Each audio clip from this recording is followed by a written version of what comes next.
नमस्कार, आप देख रहे हैं कंज्यूमर अड्डा और आपके साथ मैं हूं विपिन भट्ट। मेरा आपसे एक सीधा सवाल है, क्या आप बोर हो रहे हैं?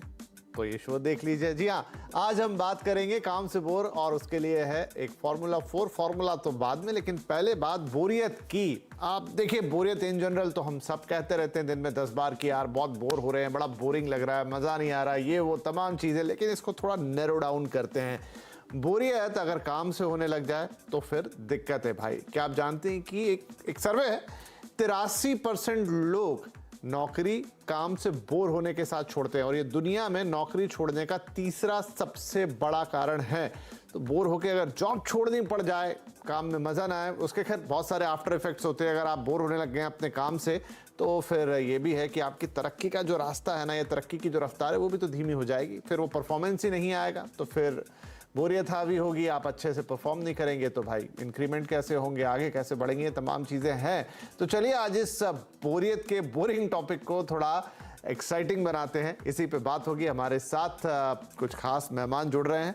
आई होप कि वो बोर नहीं होंगे। मार्चिंग शिप की फाउंडर और CEO Sonika Aaron, global Hunt के एमडी सुनील गोयल, और फीलिंग माइंड्स की साइकोलॉजिस्ट डॉक्टर चीनू अग्रवाल। आप सभी का बहुत बहुत स्वागत है। तो सुनील जी, मैं आपसे ही शुरू करूं और पहला सवाल यही पूछूं कि क्या आपको बोरियत हो रही है कंज्यूमर अड्डा में इस वक्त? आप म्यूट पर हैं सर, तो मैं मान लेता हूं कि आप बोर हो रहे हैं। नहीं नहीं नहीं, मुझे एकदम से बोरियत नहीं हो रही है, क्योंकि आप हमेशा एक बहुत ही नया और इनोवेटिव विषय लेके आते हैं और बहुत ही इंटरेस्टिंग डिस्कशन होता है वो। तो मुझे तो कोई भी बोरियत नहीं होती है। और मैं जहां तक लोगों की बात कहूँ, तो एक काम करने का तरीका और खाना खाना, जैसे कहते हैं ना, बहुत भी अच्छा खाना हो तो आप कितने दिन तक लगातार सेम सेम खाना खाएंगे, तो उसमें भी चेंजेस की जरूरत होती है। तो उसी तरीके से काम के लिए एक job rotation, internal job rotation की बहुत इंपॉर्टेंस होती है। और एचआर के पास एक प्रैक्टिसेस भी होती हैं बहुत बड़ी ऑर्गेनाइजेशंस में, जिनमें बोलते हैं इंटरनल जॉब रोटेशन, यानी एक आदमी को एक डिपार्टमेंट से दूसरे डिपार्टमेंट में मूव किया जाता है, दूसरे से तीसरे डिपार्टमेंट में मूव किया जाता है। उसका पर्पस एचआर का या ऑर्गेनाइजेशन का ये होता है कि कोई भी टैलेंटेड आदमी अपने काम से बोर ना हो जाए, उसको अलग अलग काम करने का मौका दिया जाए। और उसको जब अलग अलग डिपार्टमेंट में काम करने का मौका मिलेगा, तो उसका टैलेंट ग्रूम होगा, वो ऑर्गेनाइजेशन को और अच्छी तरह कंट्रीब्यूट कर पाएगा, और शायद वो फिर से वापस, अगर 1 साल 2 साल के बाद वापस अपने पुराने रोल में भी आता है, तो वहां ज्यादा कंट्रीब्यूट कर पाता है, क्योंकि उसको एक तो एक्सपोजर होता है, और दूसरा उसको लगता है कि हर काम में, जैसे कई बार ये भी होता है कि जब हमें दूसरे के काम की ज्यादा ज्यादा उसकी डिटेलिंग पता नहीं होती है, तो भी ज्यादा बोर होने लग जाते हैं, या दूसरे का काम हमें ज्यादा इंटरेस्टिंग लगने लग जाता है और अपना काम ज्यादा बोर लगने लग जाता है। तो ये भी बहुत जरूरी है कि मुझे लगता है कि जॉब रोटेशन, जैसे घर में भी देखें तो लोग आपस में काम बांटते हैं कई बार कि भाई आप आज आप बाहर का कर लो, आज हम अंदर का कर लेते हैं, सो एंड सो करके। तो हर जॉब के लिए एक रिक्वायरमेंट है, एक नीड है कि जॉब में रोटेशन हो, लोगों को क्रॉस डिपार्टमेंट में अपॉर्चुनिटी मिले, मौका मिले। कोई भी जॉब अपॉर्चुनिटी नहीं आती है तो पहले हम बोलते हैं internal job promotion, IJP. Company के अंदर इंटरनल एडवर्टाइज होती है कि कोई अप्लाई करना चाहते हैं, उनका फॉर्मल इंटरव्यू होता है उस डिपार्टमेंट के लिए, उस फॉर्मल इंटरव्यू के बाद अगर उनकी सिलेक्शन होता है उनका, तो वहां पे उनको जॉब मिलती है। तो अभी भी प्रैक्टिसेस हैं कि लोग बोर ना हो काम से, बट हाँ, अपनी एक्टिविटीज में क्या होती है, रूटीन की जगह अगर कुछ अलग अलग, अगर आपके पास 20 एक्टिविटीज है, तो 20 एक्टिविटी आप एक दिन में भी नहीं कर सकते, तो आप रोटेट कर करके काम को करते हैं। तो मुझे लगता है टीम में, अगर विद इन द टीम और के अंदर भी अगर एक्टिविटीज को रोटेट किया जाए, तो उससे भी काफी एक्साइटमेंट बनता है, बिकॉज अल्टीमेटली ब्रेन काम करता है, और ब्रेन स्टैटिक हो जाता है सेम चीज कर करके। ब्रेन को लगता है कि मैं नहीं सीख रहा हूं, मुझे कुछ लर्निंग नहीं है। जो एक नंबर था, जो फिगर मैंने आपको बताया कि 83% लोग जॉब छोड़ देते हैं जस्ट बिकॉज ऑफ बोरियत, कितनी सच्चाई है? मुझे थोड़ा बिलीव नहीं हो रहा है इस आंकड़े पे। देखिए, जॉब छोड़ते हैं इसमें 83% 3-4 कारण है। पहले आपने प्रोग्राम मतलब 83% ये मतलब ये तीसरा बड़ा कारण है। 83% लोगों का कई बार कारण बोरियत होता है, ये कहने का मतलब है। बोरियत एक वन ऑफ द रीजन है। उसके अगर आप जॉब लिविंग के रीजन पूछेंगे तो compensation, growth, not having a good boss, अच्छा नहीं, ये मैं ये कह रहा हूं कि तीसरा बड़ा कारण है। तो क्या सच में बोर होके लोग जॉब छोड़ते भी हैं? होते तो हैं, क्योंकि अगर आज के डेट में करंट सिनेरियो में देखिए, जो मिलेनियल है, हाँ। वो 1, 1.5, 2 साल के बाद बोलते हैं बहुत हो गया, मैंने बहुत दिन काम कर लिया इस कंपनी में। शायद एक जनरेशन पहले जाएंगे तो लोगों को शायद 5-7 सालों में जो फीलिंग आती थी, 8 साल में जो फीलिंग आती थी, आज के डेट में 2 साल में ठीक है, गॉट योर पॉइंट सर। तो बोरियत कई बार कारण बन सकती है। अब थोड़ा बोरियत को समझ लेते हैं और फिर से उसके आपको काम से जोड़ेंगे। चीनू जी, ये बताइए कि कैसे समझे बोरियत को? क्योंकि एक समय में जो काम आपको एक्साइटिंग लगता है जब आप उसकी शुरुआत करते हैं, वही सेम चीज आपको थोड़े दिनों में बोरिंग भी लगती है, या थोड़े ज्यादा समय के बाद, मतलब चीज तो नहीं बदल रही है, ये आपके अंदर की स्थिति बदल रही है। तो क्या ये साइकोलॉजिकली कुछ बदलता है, या कोई केमिकल लोचा है, कोई हार्मोन्स है जो कब ज्यादा हो जाते हैं, क्या होता है? विपिन जी, सबसे पहले तो आपको साधुवाद, इतना अच्छा टॉपिक लेकर आए। दूसरा, मुझे ये बताइए, क्या आप मुझे ठीक से सुन पा रहे हैं? हाँ जी, क्योंकि यहाँ पर सुन पा रहे हैं। बोरियत को समझने के लिए हमें एक बहुत ही खास मनोवैज्ञानिक के पास जाना पड़ेगा, जिनका नाम है मिहाली। उन्होंने एक किताब लिखी है फ्लो के ऊपर, जिसमें वो ये कहते हैं कि बोर्डम क्यों होता है। तो दो चीजों का उन्होंने एक मैट्रिक्स बनाया, जिसमें उन्होंने ये कहा, पहली चीज है स्किल, आपकी परसीव्ड स्किल, मतलब आपके अंदर अपनी ही कुशलता का क्या बोध है। और दूसरा चैलेंजेस, वर्क प्लेस पे या कहीं भी इन दोनों के कॉम्बिनेशन और डायनेमिक्स से ये डिसाइड होगा कि क्या आप बोर होंगे या आप अपने काम में बहुत पैशनेटली इन्वॉल्व होंगे। तो कैसे? मान लीजिए अगर आपका स्किल बहुत हाई है पर चैलेंज बहुत कम है आपके काम का, तो नेचुरली आप समझ सकते हैं ऐसे लोग बोर हो जाएंगे।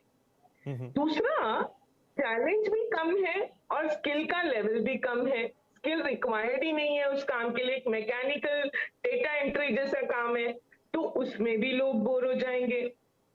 अगर स्किल कम है पर चैलेंज बहुत ज्यादा है, तो ऐसे लोग एंजाइटी हो जाएगी इनको कि कैसे कर पाएंगे, ये काम तो हमारे बस का है ही नहीं। तो बोरियत को दूर करने का जो फॉर्मूला है वो है बैलेंस। हम कैसे स्किल और चैलेंज दोनों का बैलेंस स्थापित कर सके। अगर चैलेंजेस ज्यादा हैं तो अपने जो एम्प्लॉइज हैं, अपनी जो टीम है, उसको अपस्किल करना पड़ेगा। और अगर स्किल लेवल ज्यादा के लोग हमने रिक्रूट कर लिए तो उनको उनके हिसाब से चैलेंज भी हमें देना पड़ेगा, तभी वो पैशनेटली अपने जॉब में इन्वॉल्व हो पाएंगे। ठीक है, तो ये पर्सपेक्टिव आपने जो स्किल और चैलेंज के बैलेंस की बात कही, अलग अलग 2-3 सिनेरियो बताए, तो ये तो हो गया कि जो एम्प्लॉयर है उसके पर्सपेक्टिव से। लेकिन जो एम्प्लॉय है, सोनिका जी, अब कहीं हो सकता है कि आपकी कंपनी आपके लिए इतना कुछ सोच रही हो और उस हिसाब से उसके पास उतने मौके भी हों, उतने डायनामिक्स भी हों, उतना एडजस्टमेंट करने का स्कोप भी हो, लेकिन जरूरी नहीं कि हर जगह ये होगा और हर किसी कंपनी में ये होगा। जहां नहीं होगा तो वहां एक इंडिविजुअल यानी एम्प्लॉय, वो कैसे इस सिचुएशन को अंडरस्टैंड करेगा, कैसे, अगर मान लीजिए उसको समझ में भी आ गया कि वो उसे बोरियत हो रही है और इस वजह से उसकी परफॉर्मेंस आगे पीछे हो रही है, तो वो बोरियत के उस फैक्टर से कैसे डील करेगा? Thank you. एक्चुअली दोनों गेस्ट्स ने बहुत अच्छे पॉइंट्स बोले हैं और मैं उन्हीं पे बिल्ड करती हूँ। लेकिन सबसे पहले मैं आपको एक चीज बताती हूँ कि जब हम बड़े हुए थे ना, उस टाइम पर आज की डेट में जो सुविधाएं हैं, 24/7 टीवी, इतने सारे गैजेट्स, इतने सारे गेम्स, हर जगह जिम, ये सब हम लोगों को अवेलेबल नहीं थे। आज ये सब कुछ अवेलेबल होते हुए भी आज जो हमारी वर्कफोर्स है, क्यों इतनी जल्दी बोर हो जाती है? आज अगर आप पुराने टाइम पे देखें, ऑफिसेज में ना जिम होते थे, ना इतनी अच्छी पैंट्रीज होती थी, ना रिक्रिएशन रूम्स होते थे, लेकिन फिर भी लोग काम करते थे और लंबा काम करते थे। लेकिन आज ये सब फैसिलिटीज ऑफिस में होते हुए भी, इतनी अवेयरनेस, एचआर डिपार्टमेंट्स इतनी अवेयरनेस होते हुए भी लोग बोर हो जाते हैं। ऐसा क्यों है? और उसके लिए आपने बिल्कुल सही बोला, आज की वर्कफोर्स को समझना बहुत जरूरी है। आजकल की जो वर्कफोर्स है वो बहुत इवॉल्व्ड और अपने बारे में सोचने वाली, और जैसे डॉक्टर चीनो ने बहुत अच्छा मॉडल एक्सप्लेन किया कि ये जो स्किल और चैलेंज का मैट्रिक्स है वो एम्प्लॉइज की तरफ से ही समझना पड़ेगा और एम्प्लॉइज की साइकोलॉजी को समझना पड़ेगा। आपने बोला कि 83% आंकड़ा है कि लोग बोर हो जाते हैं, लेकिन उस बोर्डम के नीचे के अंदर का रीजन क्या है कि उनको ग्रोथ अपॉर्चुनिटी नहीं मिल रही है, उनको काम करने में मजा नहीं आ रहा है, उनको अपनी लर्निंग या अपनी स्किल शो करने का मजा नहीं आ रहा है, उनको अपने कोवर्कर्स में वो या अपने मैनेजर में वो इंटेलेक्चुअल स्टिमुलेशन नहीं मिल रहा है। वो रीजन क्या है बोर्डम का? जब तक हम वो नहीं पकड़ेंगे ना और उस पे काम नहीं करेंगे, तब तक ये बोर्डम हमको बार बार काटता रहेगा। और जहां तक कि एम्प्लॉइज खुद उसको समझे, उसके लिए वी हैव टू, हमको उनको वो बताना पड़ेगा कि उसको कैसे समझ के उसको आगे कम्युनिकेट करें, उनको इतना एनेबल करना पड़ेगा, उनको इतनी साइकोलॉजिकल सेफ्टी देनी पड़ेगी कि अगर मेरा कोई मैनेजर है और मुझे ऐसा फील हो रहा है कि मुझे अपने काम में मजा नहीं आ रहा, मैं ओपनली जाकर अपनी ऑर्गेनाइजेशन में ये बोल सकूं बिना किसी डर के, बिना किसी इस डर के कि इससे मेरे करियर पे, मेरी रेटिंग पे, मेरे प्रमोशन पे कोई भी नेगेटिव प्रभाव आएगा।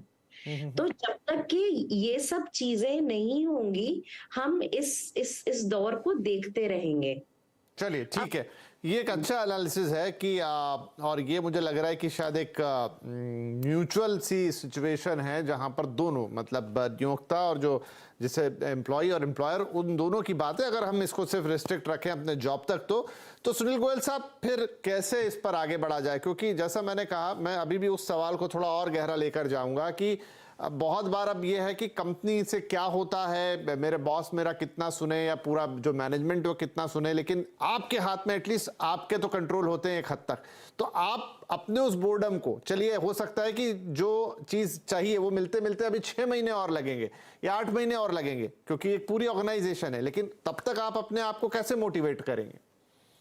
देखिए, मल्टी स्किल्स, मल्टीटास्किंग एक ही सिक्के के दो पहलू हैं। ऑर्गेनाइजेशंस आपसे एक्सपेक्ट करती है कि आप मल्टीटास्किंग हो, और आप मल्टीटास्किंग जब ही हो सकते हैं जब आप मल्टी स्किल्ड हो, ठीक है। और इसके साथ साथ तीसरी चीज जो होती है कि एक्टिव पार्टिसिपेशंस, जो इवेंट्स होते हैं, चाहे वो वर्क रिलेटेड होते हैं, फन रिलेटेड होते हैं, एक्टिविटी रिलेटेड होते हैं, टीम रिलेटेड होते हैं, वहां पे पार्टिसिपेशन, ये बहुत बड़ा एक लर्निंग का लैडर होता है किसी भी एक इंडिविजुअल के लिए और किसी भी लेवल पे। क्योंकि आई एम श्योर अगर सीनियर लोग हैं तो उनके सीनियर लेवल पे उनको अपॉर्चुनिटी दी जाती है, नए बिजनेस अपॉर्चुनिटी दी जाती है, नई स्ट्रैटेजी बोलते हैं, मार्केट रीडिंग बोलते हैं, कॉम्पिटिशंस बोलते हैं, बहुत सारी चीजें होती है जो निकल के आते हैं। तो हर लेवल पे ये तीनों चीज है। तो इंडिविजुअल के लिए जो सबसे इंपॉर्टेंट चीज है कि आपको जब भी टाइम मिले अपने आप को मल्टी स्किल्स कीजिए। यानी अभी कोई आप ऑनलाइन कोर्स करते हैं, कुछ आप सीखते हैं, कुछ वो करते हैं, जो आपके यहाँ नई चीजें हो रही है उसके बारे में पढ़ें। दूसरी जो इंपॉर्टेंट चीज होती है, जब जहां आपको मौका मिले वहां पार्टिसिपेट कीजिए। मतलब आप बैठे ना रहे कि आपको कोई आके बोलेगा, कोई एक फॉर्मल जिम्मेवारी देगा, क्योंकि जिम्मेवारी भी उसे मिलती है जो पार्टिसिपेट करते हैं, जो करते हैं। तो वहां जाके आप पार्टिसिपेट करें। यानी अगर आप देखें तो वैल्यू प्रपोजिशन कैसे क्रिएट होती है कि आप अपने आप को मल्टी स्किल करते हैं। आप मल्टी स्किल करने से आप मल्टीटास्किंग रिसोर्स बन जाते हैं, और ऑर्गेनाइजेशन को मल्टीटास्किंग रिसोर्स चाहिए। तो आज की डेट में कोई भी ऑर्गेनाइजेशन किसी भी रिसोर्स को जब बाहर से रिक्रूट करती है, वो उस रिसोर्स पे आपसे आधा ट्रस्ट करेगी या बिलीव करेगी, आप पे ज्यादा करेगी। अगर आपका पार्टिसिपेशन नहीं है या आप इनिशिएटिव लेना नहीं चाहते, तब वो बाहर के रिसोर्स को लेके आएगी। अगर आप कर रहे हैं तो आपको पहले अपॉर्चुनिटी मिलेगी। और तीसरी जो सबसे इंपॉर्टेंट चीजें हैं कि कई बार क्या होती है कि चीजें लोग पार्टिसिपेशन, हर जो भी एक्टिविटी ऑर्गेनाइजेशन के अंदर होती है, strategy, planning, new market initiatives, fun activities, किसी भी चीज में अगर आप पार्टिसिपेट करते हैं, आप ऑर्गेनाइजेशन को अच्छी तरह समझते हैं, आप टीम को अच्छी तरह समझते हैं, आप अपनी कलीग्स समझते हैं, और वहीं से ये इनोवेशंस निकल के आता है। तो मन को तो ये है कि आप विचलित भी कर सकते हैं और मन को कहीं लगा भी सकते हैं, और मन, ये तो मन है अल्टीमेटली, ठीक है ना। तो आप जितना करना चाहें इसके साथ, आपको नेविगेशन तो देना पड़ेगा जी। बट अगर आप उसको नेविगेशन देंगे तो आई एम श्योर बहुत सारी इंटरेस्टिंग चीजें होती है जो कि ऑर्गेनाइजेशन के अंदर ही होती है। आपको सीखने के लिए कंटेंट इतना अवेलेबल है आज के डेट में, इतना अवेलेबल है कि आप सीखते सीखते थक जाएंगे, कंटेंट खत्म नहीं होगा। नहीं, आप सही कह रहे हैं। कंटेंट को करने के लिए ऑर्गेनाइजेशन के पास अपॉर्चुनिटीज है, वहां आप जाके पार्टिसिपेट। राइट। तो बिल्कुल बिल्कुल आपने सही कहा, और मुझे लगता है कि शायद थोड़ा सा अपने लेवल पे, मतलब इंडिविजुअल के लेवल पर ये जरूरी है कि आप अपॉर्चुनिटी थोड़ी सी तलाशें। थोड़ा सा पार्टिसिपेशन, जिसको आप कह रहे हैं कि चीजें चल के आपके पास नहीं आएगी, आपको अपना एक्टिव पार्टिसिपेशन दिखाना पड़ेगा। एंड समटाइम कुछ भी सीखने के लिए आपको हमेशा प्रयासरत रहना होगा। आप उसी दायरे में घूमेंगे तो फिर बोरियत होना लाजमी है। चलिए एक छोटा ब्रेक लेते हैं यहाँ पर, लेकिन ब्रेक के बाद थोड़ा और इस दायरे को बड़ा करेंगे कि आप काम ऑफिस में जरूर करेंगे 9 से 5 या जो भी आपके टाइमिंग आवर्स है, लेकिन उसके बाकी की भी जिंदगी में जो आपकी अप्रोच होगी इस बोरियत के प्रति, वही चीज आपके वर्किंग आवर्स में भी नजर आएगी। तो क्या वहां पर कुछ चेंज लाके यहां पर चेंज ला सकते हैं? ये सवाल रहेगा हम इस ब्रेक के बाद। छोटा सा ब्रेक।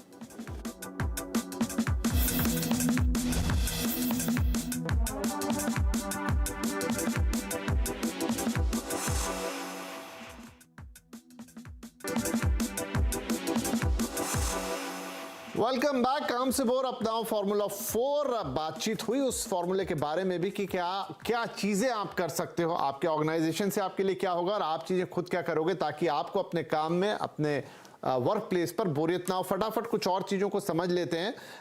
चीनू जी एक चीज और बताइए कि अक्सर साइकोलॉजिकली ये भी कि हम बचपन से ही इस तरीके से खुद को पाते हैं कि आपको पढ़ने में बोर, अधिकतर बच्चों को बोर लगता है, नींद आती है, थक जाते हैं, मन नहीं लगता, लेकिन खेलने भेज दो तो वहीं एक्टिव। उसी तरीके से जब बड़े भी हो जाते हैं तो शायद काम करने में बोरियत लगती है, लेकिन बाहर घुमा लो, फिरा लो, मूवी दिखा लो, वीकेंड बनवा लो, वहां पर एक्टिव। तो वो एक ही व्यक्ति है, लेकिन उसके ये 2 प्रकार देखने को मिलते हैं। अब इस सिचुएशन को कैसे समझूं कि ये उल्टी सिचुएशन है, आदमी वही है लेकिन आपको ऐसे कामों में बोरियत होती है जहां थोड़ी मेहनत लग रही है, जहां फोकस लग रहा है, जहां आपको थोड़ा सा डिसिप्लिन चाहिए, और ऐसे जो कि एंटरटेन कर रहे हैं वहां बोरियत नहीं है। तो फिर कैसे इससे बाहर आएंगे? एग्जैक्टली, बहुत इंटरेस्टिंग पॉइंट। देखिए हमारे बॉडी में एंडोर्फिन सिक्रीट होते हैं, जिनमें से एक है डोपामिन, जो एक प्लेजर हार्मोन है। हमारी टेंडेंसी ही ये है कि हम आरामदायक स्थिति में रहना चाहते हैं, हमारा शरीर भी और हमारा मन भी। हम ऐसी चीजें करना चाहते हैं जो हमारे कंफर्ट जोन में रहकर हम कर पाए। तो किसी को भी एक्सरसाइज करना पसंद नहीं आएगा, किसी को भी कोई भी एफर्ट लेना पसंद नहीं आएगा। पर जब हम इनिशियल इनर्शिया से उबर जाते हैं और जब हम फ्लो की स्टेट में आ जाते हैं, तब हमें इसी एफर्ट से मजा आने लगता है, इसी एफर्ट का हमें रिवॉर्ड मिलने लगता है, जो कि एक इंटरनल रिवॉर्ड है। तो जो फिटनेस एंथुजियास्ट है वो देखिए फिटनेस के लिए रोज सुबह सुबह 4 बजे उठ के दौड़ लगाने चले जाते हैं। जो क्रिएटिव माइंड के लोग हैं, जो एडवर्टाइजिंग में है, मार्केटिंग में है, वो रात भर भी काम करते रहते हैं अपने प्रोजेक्ट के ऊपर। तो बात ये नहीं है कि हम कंफर्ट जोन में रहना चाहते, बात ये है कि कंफर्ट जोन से क्रिएटिव जोन में कब जाएंगे और कैसे जाएंगे। जब जाएंगे तो हमारी प्रोडक्टिविटी एनहांस होगी, हमारा हैप्पीनेस क्वोशेंट एनहांस होगा और हमारा ओवरऑल इमोशनल और मेंटल हेल्थ भी एनहांस होगा। बहुत अच्छी बात बता दी। आपको फॉर्मूला की बात कर रहे हैं। हाँ। जी। तो मैं अब थोड़ा सा, क्योंकि समय मेरे पास कम रहेगा, तो in terms of work Sonika ji इसको कैसे इम्प्लाई करेंगे उस कंफर्ट जोन से निकलकर उस वर्किंग जोन में या उस मोटिवेशनल जोन में एक एम्प्लॉई, आप जहां भी जो भी काम कर रहे हैं उसमें आप कैसे पहुंचेंगे? सो इसके लिए ना वन साइज फिट्स ऑल नहीं हो सकता। आई थिंक चीनू जी भी यही कहना चाह रही थी, क्योंकि मैं और चीनू जी और सुनील जी तीनों अलग अलग लोग हैं। हम सब तीनों के लिए एक प्रिस्क्रिप्शन नहीं हो सकता कि जाइए योगा कर लीजिए या जाइए रनिंग कर लीजिए या जाइए जुम्बा कर लीजिए। ये हम तीनों पे अप्लाई नहीं करेगा। अगर हम लोगों को अपने कंफर्ट जोन से क्रिएटिव जोन या परफॉर्मिंग जोन में आना है तो हम तीनों को ये खुद डिस्कवर करना पड़ेगा कि हमको क्या अच्छा लगता है, what makes us tick, what makes us happy, हमको क्या खुशी देता है, हमको क्या एक्साइट करता है, हमको सेंस ऑफ अचीवमेंट किससे मिलता है। और एक बार मेरे को वो रियलाइज हो गया तो मैं उसको बार बार टेस्ट करना चाहूंगी, बार बार एक्सपीरियंस करना चाहूंगी। और एक बार मेरे को वो लत लग गई तो फिर मेरे को वो बोर्डम आने का मतलब ही नहीं है, क्योंकि मैं उसको बार बार मैं एक असाइनमेंट करूंगी, मैं उसको अचीव करूंगी, मुझे रिजल्ट्स दिखेंगे, मुझे रिकॉग्निशन मिलेगा, मेरे को हाई दिखेगा। फिर मैं दूसरा करूंगी और बड़ा करूंगी और अच्छा करूंगी, मुझे और बड़ा सेंस ऑफ अचीवमेंट मिलेगा। तो ये हर एक के लिए एक अलग जिसे कहते हैं ना, एक अलग अलग अप्रोच होगी। आई गॉट योर पॉइंट, लेकिन हाँ वही कि वो कैसे, तो at last Sunil ji 30 second से मेरे पास, अगर आपके पास इसका कोई फॉर्मूला हो। देखिए, मैं तो ये कहूंगा कि अगर आपको ऑर्गेनाइजेशन के अंदर नहीं मिल रही है अगर अपॉर्चुनिटी, तो अपने वीकेंड को फुल्ली यूटिलाइज करें। ठीक है, आपको जो सबसे अच्छा लगता है, स्पोर्ट्स है, रीडिंग है, कोई क्रिएटिव वर्क है, कुछ भी आपको अच्छा लगता है, आप उसमें अपने आप को इन्वॉल्व करें। वीकेंड्स में फुल्ली आप उसमें इंडल्ज हो जाए। आप जब काम पे जाएंगे आप चार्ज अप होंगे। काम के अंदर आप ये देखिए आप क्या अच्छा कर सकते हैं, उसमें आप इनोवेशन लाने की कोशिश करें, सजेशन दें। निराश बहुत जल्दी ना हो जाए, क्योंकि हर चीज को थोड़ा अचीव करने के लिए कोई भी बिजनेस मॉडल तुरंत तो सक्सेसफुल नहीं होता है। कितने भी बिजनेस मॉडल को जाके रीड कीजिए, तो स्टडी कीजिए, तो कंपनी ने प्रोजेक्ट किया होगा। तो आप अपने आप से निराश मत होइए। नहीं आपने, लेकिन ये बहुत अच्छा, क्योंकि सर समय समाप्त हो गया, कि आपको अपनी मोनोटोनी तोड़ना जरूरी है कहीं ना कहीं। जो मैंने सवाल पहले रखा था ब्रेक्स पे जाने से पहले, कि भाई आप ही तो जाते हो ऑफिस, आप कोई अलग व्यक्ति नहीं हो जो घर जाते हो और फिर ऑफिस जाते हो। तो जब घर पहुंच रहे हैं तो वहां पर कुछ ऐसा आप क्रिएटिव कर लें, वीकेंड पे कर लें, थोड़े से एक्स्ट्रा टाइम मिल जाए तो उसमें कर लें जो आपके मन को प्रफुल्लित करे, और फिर यही प्रफुल्लता, यही खुशी, यही एक्साइटमेंट आपके वर्क में भी पास ऑन होने के चांसेस बढ़ जाते हैं। वो बोलते हैं ना कि अब कितना अच्छा होता है कि किसी आइसक्रीम में, किसी पिज्जा में, किसी समोसे के अंदर ही सारे विटामिन और प्रोटीन्स होते तो दुनिया कितनी खुशहाल होती। लेकिन ऐसा होता नहीं है, उसके लिए आपको कड़वी चीजें खानी पड़ती हैं, टेस्टलेस चीजें खानी पड़ती है, क्योंकि सारे गुण भगवान ने वहीं डाले हैं।